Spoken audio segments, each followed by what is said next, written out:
We've been looking at the nature of the Bible as the transforming story. And we've seen that the Bible has a breadth to it, what we could call the flow of biblical history. But it also has a depth. And the depth of the story reveals the meaning of the story. So when we use the word story, we're often using it synonymously for the word worldview or mindset. Paul speaks about the strongholds of the mind.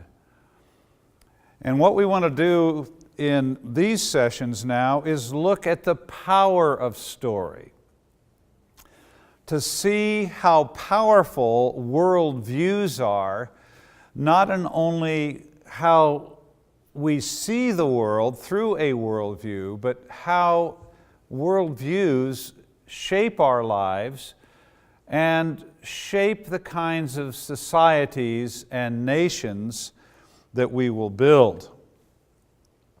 I'd like to give you a couple of illustrations as we begin.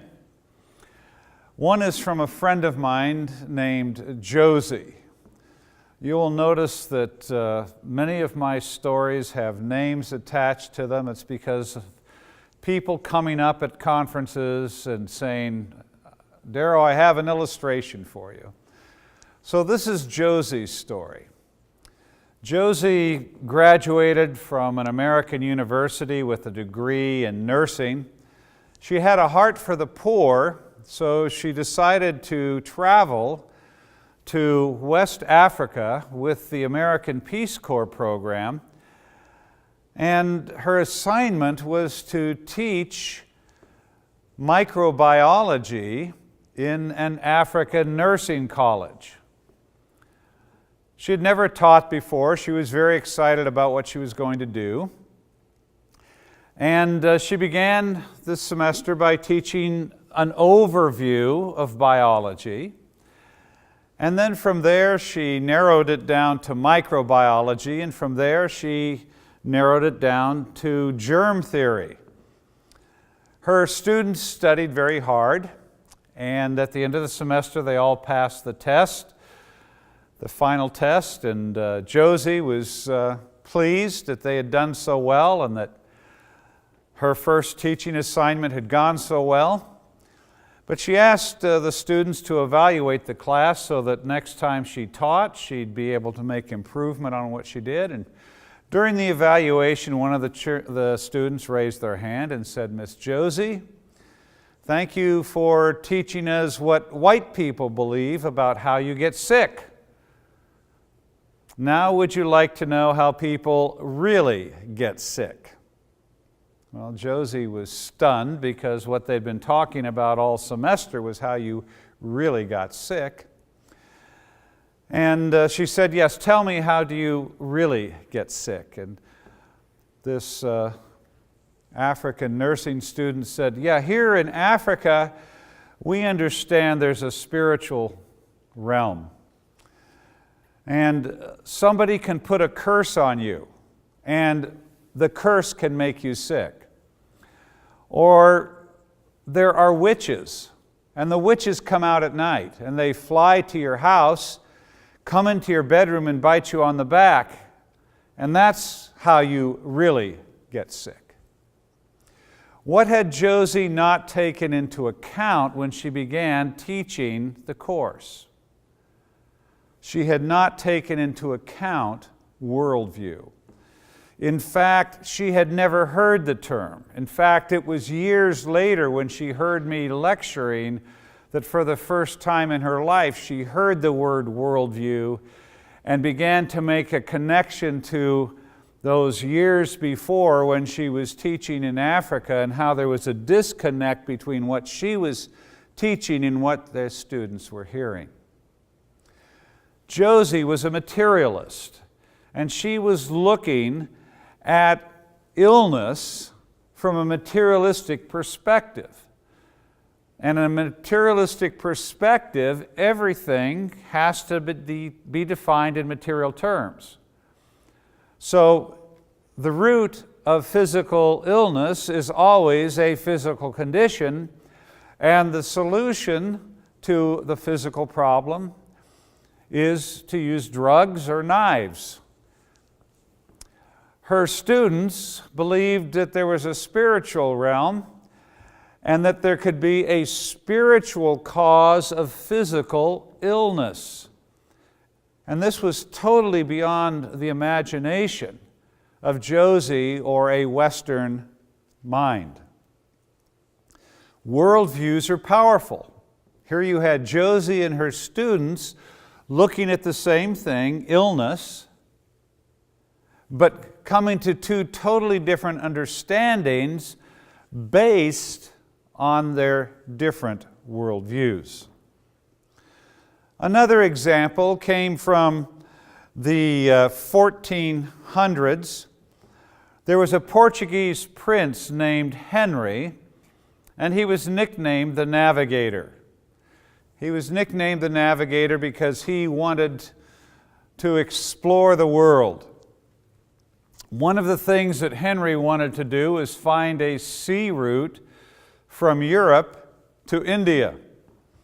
And so he commissioned a ship and a captain and provisioned the ship, called a priest in to bless the ship, and the ship sailed down the west coast of Africa to try and find a sea route to India. A couple of weeks later, it came back to port, and the captain of the boat came to Prince Henry's throne room, and he said, "Prince Henry, I'm sorry we could not find a sea route to India because we came to the end of the world."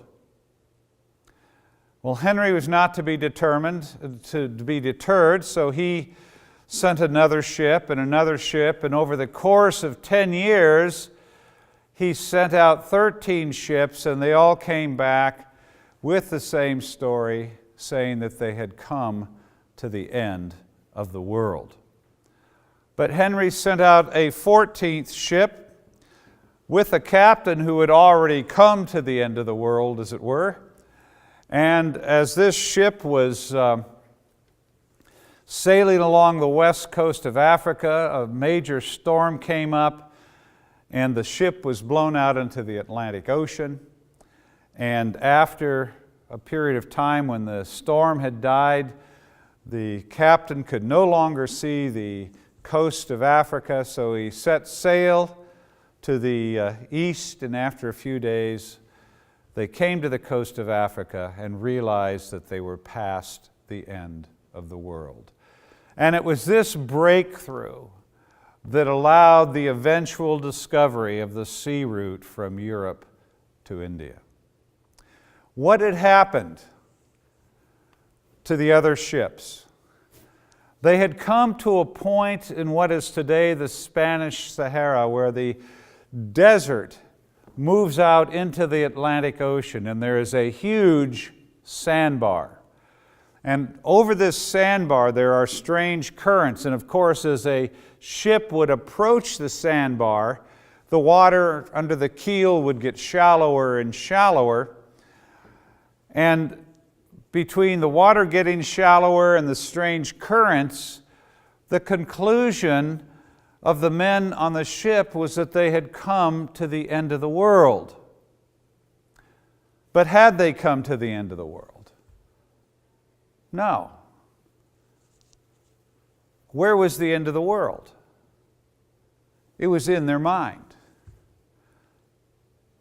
In those days, if you sailed too far to the west or too far to the south, it was thought you'd come to the edge of the world and fall off. And that's what these sailors thought. What limited their discovery? Not reality. What limited their discovery was the map in their mind. Every single person in this world has a map in their mind. It's a map that tells them what the world is like. And we can call this a worldview or a mindset. Scientists call it paradigm. There's a number of different words that we can use synonymously, but it's the idea that we are wearing a set of glasses on our mind.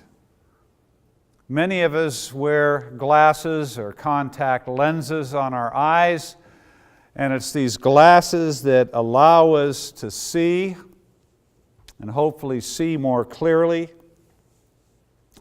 Well, every one of us is wearing a set of glasses on our mind. The trouble is, we don't know it. Many of us are born again in our hearts, but we're not born again in our minds. Our minds have been set by our culture. In the West, by a materialistic culture. In much of Africa and the Americas and Asia, it has been shaped by an animistic culture. But we have these glasses on our mind and we never look at them. I don't know about you, but at the end of my day, I'll go into the restroom, I'll brush my teeth and do the other things that I do. Then I'll go sit on the edge of my bed and I'll take my glasses off and put them next to the bed. And I go to sleep. And what's the first thing I do in the morning? I pick up my glasses and I put them on. And I forget about them. But all day long I look through my glasses. What do I not do? I do not look at my glasses. And I don't ask you to look at my glasses. No, I look through them. And we never take time to examine our glasses. That is why we're going through this material now, to help you understand that you have a set of glasses on your mind. And those glasses not only shape how you see the world, they will determine the kind of communities and the kind of nations that you will build. Think back to Josie. Josie was wearing a secular set of glasses, and her students were wearing an animistic set of glasses. They were looking at the same thing, health, and came to two totally different conclusions. Let's turn to Romans 12:2.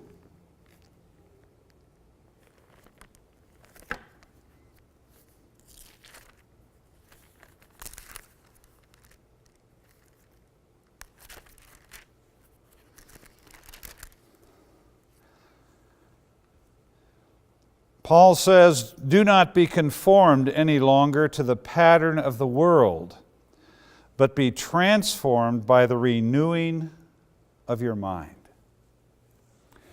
Be not conformed any longer to the pattern of the world. For those of us in the West, let's not be conformed any longer to our Western materialistic, consumer-oriented culture. To those in Africa or Asia, be not conformed to the pattern of your world. But what? Be transformed. And how are you transformed? By the renewing of your mind. What God is saying, it's not enough to be born again in your heart as long as you have a pagan mind. We need to be born again. We need to be born again in our heart, and then we need to have our mind born again. If we lived at a time of history where we had a biblical worldview, you wouldn't be talking about being born again. But we live in a time where a materialistic worldview dominates most of the Western world, and an animistic worldview dominates most of the developing world. And because of that, when we come to Christ, we come through the lens of our materialistic or animistic worldview. So we need to have the lenses in our glasses changed. God has ground lenses for our glasses that allow us to see reality the way He has made it. So when we come to Christ, it's not just to be born again in our hearts. We need to be born again in our minds.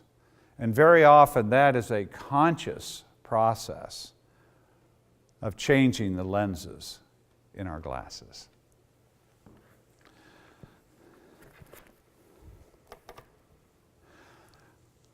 One of the things I'd like you to reflect on, people can take courses at universities.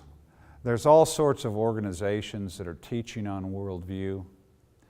But what is the difference between looking at worldview as an academic subject and looking at worldview as the lens by which we examine and solve grassroots problems?